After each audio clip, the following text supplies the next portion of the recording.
Halo teman-teman, Assalamualaikum warahmatullahi wabarakatuh. Perkenalkan, nama saya Haryati Elsafi, Program Studi Akuntansi, Fakultas Ekonomi, Universitas Muhammadiyah Maluku Utara. Pada kesempatan ini, saya akan menjelaskan tentang 3 subpokok materi, yang mana untuk memenuhi mata kuliah Sistem Informasi Manajemen. Subpokok yang pertama, model sistem umum dalam perusahaan. Yang kedua, lingkungan perusahaan. Yang ketiga, Porter's Value Chains. Pertama-tama, marilah kita panjatkan puji serta syukur atas kehadirat Allah Subhanahu wa Ta'ala, Tuhan yang Maha Esa, sehingga sampai pada saat ini kita masih diberikan berbagai macam nikmat, terutama nikmat kesehatan, nikmat kesempatan, nikmat hidup, dan nikmat ilmu pengetahuan. Salawat serta salam tak lupa pula kita haturkan kepada junjungan kita Nabi besar Al-Mustafa Muhammad Rasulullah Sallallahu Alaihi Wasallam, sehingga sampai saat ini kita masih bisa merasakan manis dan nikmatnya iman. Masuk pada subpokok materi yang pertama, yaitu model sistem umum dalam perusahaan. Sebelum saya bahas lebih jauh terkait dengan model sistem umum dalam perusahaan, saya akan bahas lebih dulu terkait dengan konsep model, yang mana pertama, pengertian model. Model adalah rencana, representasi, atau deskripsi yang menjelaskan suatu objek, sistem, ataupun konsep yang seringkali berupa penyederhanaan atau idealisasi. Terdapat 4 jenis model. Yang pertama, model fisik, yang kedua, model naratif, yang ketiga, model grafis, dan yang keempat, model matematis. Yang pertama, model fisik. Model fisik adalah model yang menggambarkan entitas dengan 3 dimensi. Biasanya, model ini berukuran lebih kecil dari aslinya. Yang kedua, model naratif. Model naratif adalah model yang menjelaskan entitas secara tertulis ataupun secara lisan. Model ini digunakan sehari-hari, contoh penjelasan tertulis, komputer, penjelasan lisan, maupun melalui sistem komunikasi. Yang ketiga, model grafis. Model grafis adalah model yang mewakili entitasnya dengan abstraksi bisnis, garis, simbol, dan bentuk. Contoh model ini adalah laporan-laporan, alat pemecahan, atau analisis masalah seperti flow chart serta DVD. Yang keempat, model matematis. Model matematis adalah model yang disajikan dalam rumus matematika atau pemecahan atau persamaan. Contoh model sistem umum pada perusahaan adalah di mana penyederhanaan objek yang terdiri dari berbagai jenis model yang digunakan oleh perusahaan beserta kegunaan model itu sendiri yang dipengaruhi juga di perusahaan agar mempermudah pengertian, komunikasi, serta memperkirakan masa depan. Terdapat 3 kegunaan model. Di antaranya yang pertama, mempermudah pengertian, mempermudah komunikasi, serta memperkirakan masa depan. Kegunaan yang pertama, mempermudah pengertian. Suatu model pasti lebih sederhana daripada entitasnya. Entitas lebih mudah dimengerti jika elemen-elemen dan hubungannya disajikan secara sederhana. Yang kedua, mempermudah komunikasi. Setelah pemecahan masalah atau problem solver mengerti entitasnya, pengertian itu sering perlu dikomunikasikan kepada yang lain. Dan yang ketiga, memperkirakan masa depan. Ketelitian dalam menggambarkan entitas membuat model matematika dapat disajikan dalam jenis model lain. Konsep dasar model sistem umum perusahaan. Konsep dasar model menggunakan sistem konseptual, yakni sebagai sistem terbuka, dapat mengendalikan operasinya sendiri, akan tetapi sebagian tidak. Pengendalian dicapai dengan menggunakan lingkaran. Lingkaran yang dimaksud adalah feedback, yang menyediakan suatu jalur bagi sinyal-sinyal dari sistem ke mekanisme-mekanisme pengendalian dan dari mekanisme pengendalian kembali ke sistem. Selanjutnya, penggunaan model sistem umum. Model sistem umum terdiri dari sistem fisik dan sistem konseptual. Yang pertama, sistem fisik. Sistem fisik merupakan sistem yang terbuka yang berhubungan dengan lingkungannya. Sistem fisik perusahaan yang mengubah sumber daya input menjadi sumber daya output.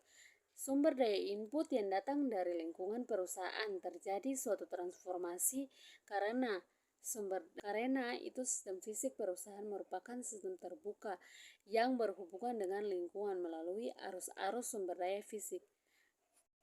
Arus-arus yang dimaksud yaitu terdiri dari beberapa arus. Yang pertama arus material, yang kedua arus personil, yang ketiga arus mesin, yang keempat arus uang. Yang kedua, sistem konseptual adalah sebagian sistem terbuka yang dapat mengendalikan operasinya sendiri. Pengendalian dicapai dengan menggunakan lingkaran yang terdapat dalam sistem. Lingkaran yang dimaksud adalah feedback atau umpan balik. Masuk pada subpokok materi yang kedua yaitu lingkungan perusahaan. Lingkungan perusahaan adalah keseluruhan dari faktor-faktor ekstern dan intern yang mempengaruhi perusahaan baik secara organisasi maupun kegiatannya. Lingkungan secara luas adalah mencakup semua faktor ekstern dan intern yang mempengaruhi individu, perusahaan, dan masyarakat. Lingkungan juga dapat dibagi menjadi dua bagian, yaitu lingkungan eksternal dan lingkungan internal. Menurut Handoko tahun 1999, lingkungan eksternal adalah unsur-unsur di luar perusahaan yang sebagian besar tidak dapat dikendalikan dan berpengaruh dalam pembuatan keputusan oleh manajer. Lingkungan eksternal adalah lingkungan yang berada di luar organisasi, yang mana saling mempertukar sumber dayanya dengan organisasinya tersebut dan tergantung satu sama lain.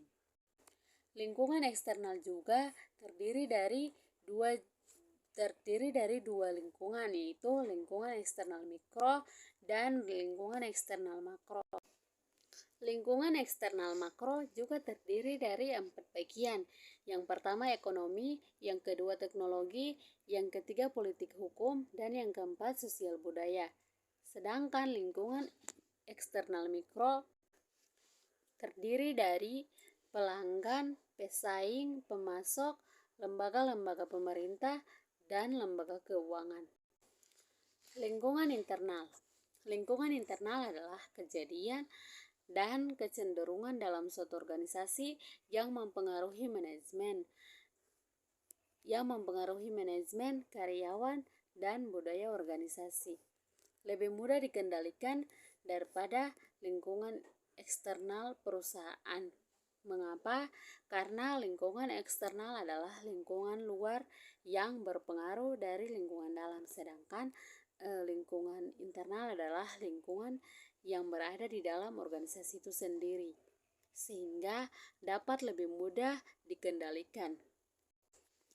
Selanjutnya, masuk pada subpokok bahasan yang ketiga yaitu Porter's Value Chains. Pada dasarnya, rantai nilai atau value chain adalah serangkaian kegiatan bisnis yang mana pada setiap tahapan atau langkahnya mampu meningkatkan nilai atau pemanfaatan pada barang atau jasa yang diproduksi. Orang yang pertama kali mengusulkan value chain adalah Michael Porter pada bukunya yang berjudul Competitive Advantage,